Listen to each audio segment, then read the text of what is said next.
Hey everybody, hope you're all doing good out there in quarantine land. I'm here in southern Ontario, and well, I'm a tattoo artist, so naturally my job dealing with people, they shut us down. So a lot of people here stuck in their homes with nothing to do, myself included, so I'm taking this time to get out and about. I just fixed up my truck, did the U-joints on it because they were shot, so went out for a cruise just to get some fresh air.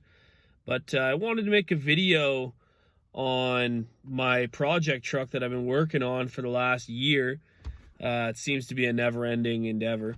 I just wanted to kind of get some shots of the truck, show you guys the work that I've done up to this point, and just, you know, give the opportunity if anybody has any questions, if they're working on the same model truck, to comment in the comments below, and I can hopefully give you some guidance. I'm not a mechanic, I'm a Google mechanic, so I just do a little bit of reading and research online. I enjoy working on my own stuff, and especially times like these with the economy headed the way it's headed, and you know, a lot of people out of work, including myself. It definitely pays to be able to fix your own shit. So yeah, I'm just gonna give an overview of the truck, kind of show you front to back and list off the things I've done to it and give you an idea of the things that I plan on doing and need to do. So yeah. All right, behind me here you can see the truck. We got her 2003 Silverado 1500. So I found this truck in Ontario here, out in Mallory Town. I bought it off an older gentleman who was in his 70s, and he took really good care of it mechanically, but he did not take care of it in terms of the body.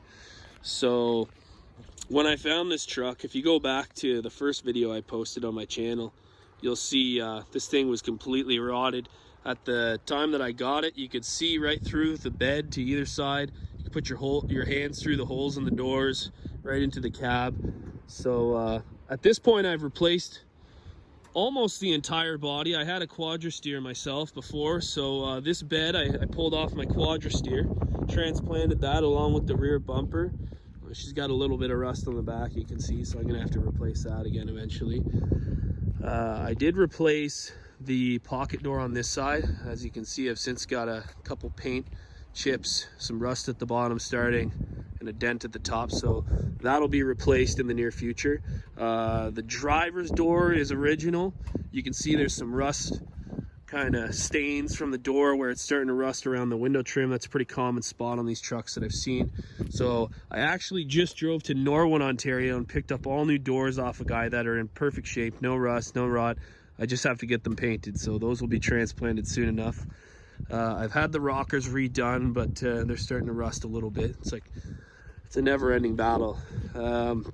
It does have a 4-inch Rancho suspension lift that the guy before me put in back in 2003. He just used it for hunting, what I was told.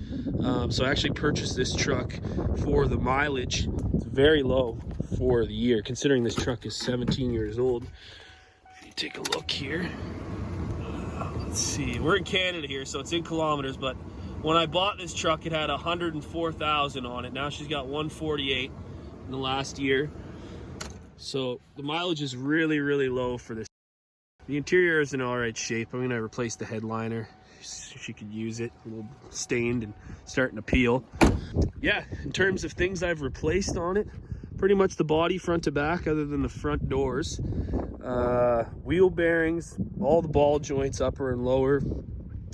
New tires and rims. I got a really good deal on these on the Facebook Marketplace. Front grill's been replaced, headlights have been replaced. What else? Rear bumper, already mentioned that. U-joints, front and back, just finished doing those today. Brake lines, actually, front to back. Those blew on the way to work one day, so that was a fun drive in. I'm trying to think of what else. Can't think of it at the moment, but I've done quite a bit. I've replaced a lot of stuff on this truck, and it's really starting to come together, so I'm pretty pleased with it. If you know your Chevy trucks, I mean, I'm biased. I've been a Chevy guy my whole life. My old man always drove Chevys and GMCs. He's a truck driver. So I grew up in them. It's my personal preference. I know everybody has their personal preference when it comes to trucks. Truck guys are real loyal. Ford guys and Chevy guys will debate until the day we die over who makes the better truck. But if you know your trucks, these trucks are great, solid trucks. I mean, this is a 4.8 in this one.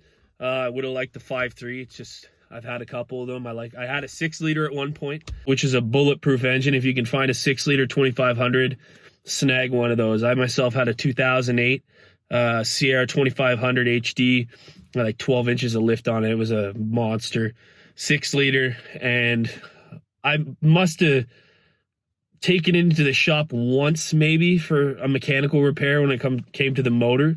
When you're dealing with that kind of lift, if you know your stuff, like you're blowing ball joints and wheel bearings and shit like every month. So it was a literal nightmare when it came to that stuff. But the motor was solid. I had 200K when I got rid of it. But these trucks, the 90s, early 2000s are real solid trucks.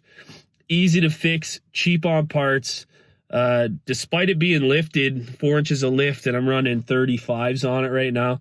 It's really not that bad on gas, all things considered. But yeah, I'm just gonna start documenting a little more stuff here on YouTube. I got nothing to do with work being shut down at the moment. So if you have any questions, leave them in the comments below.